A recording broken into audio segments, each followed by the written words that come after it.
Hello welcome to the LIGO foodie thoughts. అందరికీ నమస్తే అండి. చూస్తేనే అర్థమయ్యే ఉంటుంది ఇప్పటికే మీకు.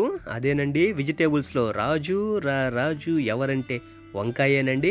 అలాంటి వంకాయలతో చాలా సింపుల్గా అదిరిపోయే మసాలా గుత్తి వంకాయ ఫ్రై చేయడానికి కుమారక్క మనతో సిద్ధంగా ఉంది. మరి ఆ ఫ్రై ఎలా చేయాలో చూసేద్దామా? ముందుగా ఒక కప్పు పచ్చిశనగపప్పు తీసుకొని ముట్టించిన స్టవ్ పై పెనం పెట్టుకొని కొంచెం హీట్ ఎక్కిన తర్వాత అందులో పచ్చిశనగపప్పు వేసి కొంచెం దూరగా వచ్చేలా వేయించుకోవాలి.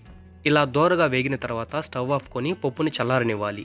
ఇప్పుడు మిక్సీ జారులో ఆ పప్పు వేసి మెత్తగా వచ్చే వరకు గ్రైండ్ చేసుకోవాలి. తరువాత 2 వెల్లుల్లిపాయలను తీసుకొని ఇలా రెబ్బలుగా చేసి అందులోనే వేసి మరొకసారి గ్రైండ్ చేసుకోవాలి. ఇప్పుడు వేరొక బౌల్లో 2 టేబుల్ స్పూన్ల కారం, రుచికి సరిపడా ఉప్పు, అలాగే 1/2 టేబుల్ స్పూన్ పసుపు, తర్వాత అందులోనే ఇప్పుడు మనం గ్రైండ్ చేసి పెట్టుకున్నటువంటి పౌడర్ని మొత్తం ఇందులో వేసుకొని వాటిని కలుపుకోవాలి. ఇలా ఈ పౌడర్ని కలుపుతూ ఉంటే వెల్లుల్లిపాయ స్మెల్ చాలా అంటే చాలా బాగుంది. స్మెల్ అయితే అదిరిపోతుంది. అది మీరు కలిపేటప్పుడు మాత్రమే తెలుస్తుంది మీకు ఆ ఫ్లేవరు. చాలా అంటే చాలా బాగుందండి. ఇప్పుడైతే మనం ఇందులో కొంచెం వాటర్ పోసుకొని పొడిగా ఉన్నదాన్ని కొంచెం తడిగా కలుపుకోవాలి. ఎందుకంటే వంకాయ లోపల ఇలానే పొడిని గూర్చి పెడితే వంకాయకి సరిగా పట్టుకోదండి, మొత్తం రాలిపోతుంది.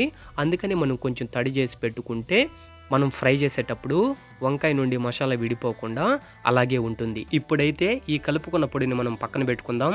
ఏమండోయ్, చూసారుగా, ఆంధ్ర కింగ్ రాజు అదేనండి, వంకాయనండి. మేమైతే ఎలాంటి కెమికల్ లేని వంకాయలు తీసుకున్నామండి ఈ రెసిపీ చేయడానికి. ఇప్పుడైతే మనం శుభ్రం చేసిన వంకాయలు తీసుకొని కొంచెం తొడుం కట్ చేసి వంకాయ మధ్యలో చాక్ తోటి అటు ఇటు కొయ్యాలండి. కోసి లోపల చూసుకోవాలి ఏమన్నా పురుగులు ఉన్నాయా లేదా అని. ఎందుకంటే కొన్ని వంకాయల్లో పురుగులు ఉంటాయండి, మనం అది గమనించాలి. లక్ ఏమిటంటే మేము కోసే వంకాయల్లో ఒక దాంట్లో కూడా పురుగులు లేవండి. చాలా బాగున్నాయి వంకాయలు. ఇప్పుడైతే వంకాయలు కోయడం పూర్తయింది. ముందుగా రెడీ చేసిన పచ్చిశనగల పప్పు మసాలా పిండిని వంకాయల మధ్యలో గూర్చి మసాలా జారకుండా ఇలా గట్టిగా ఒత్తి పక్కన పెట్టుకోవాలి. చూస్తున్నారుగా, ఇదే ప్రాసెస్లో మొత్తం అన్ని వంకాయల్ని ఇలాగే చేసుకోవాలి. ఓకే, వీటి ప్రాసెస్ అయితే ఇప్పుడు పూర్తయిందండి.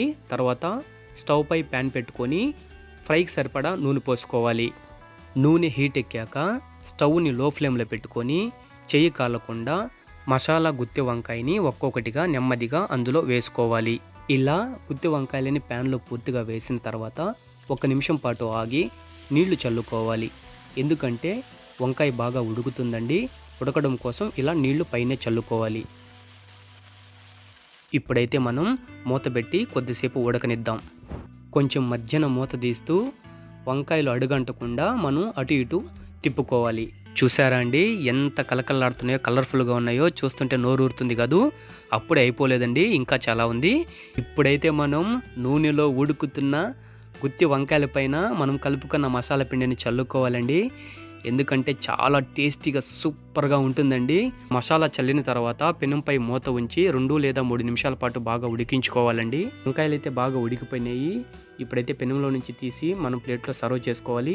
ఇలా వంకాయల్ని ప్లేట్లో సర్వ్ చేసుకున్న తర్వాత వేయించిన మసాలాని మధ్యలో పెట్టుకోవాలండి. వంకాయలకి మధ్యలో స్టఫ్కి చాలా బాగుంటుంది. గార్నిష్ కోసం కొత్తిమీర చల్లుకోవాలండి. చూడండి, నిగనిగలాడే గుమగుమలాడే మసాలా గుత్తి వంకాయ ఎలా ఉందో. చూస్తుంటే నోరు ఊరిపోతుంది కదూ. నిజమేనండి, చాలా అంటే చాలా టేస్టీగా మహా అద్భుతంగా ఉంటుందండి. ఇది చిన్నపిల్లల నుండి పెద్దవాళ్ళ వరకు ఇష్టపడి ఇట్లాగే తింటారండి. చపాతీలో కానీ బిర్యానీలో కానీ ఏ దాంట్లో అయినా దీన్ని నంచుకొని తినొచ్చండి. టేస్టీగా ఉంటుంది. మీరు ఒకసారి ఇలా ట్రై చేసి తినండి, మీకు చాలా బాగా నచ్చుతుంది. చూసారా ఫ్రెండ్స్, ఆంధ్ర స్టైల్ మసాలా గుత్తి వంకాయ రెసిపీ ఎలా ఉందో. మీకు గనక ఈ వీడియో నచ్చినట్లయితే ఒక లైక్ చేసి సబ్స్క్రైబ్ చేయండి. Bye friends.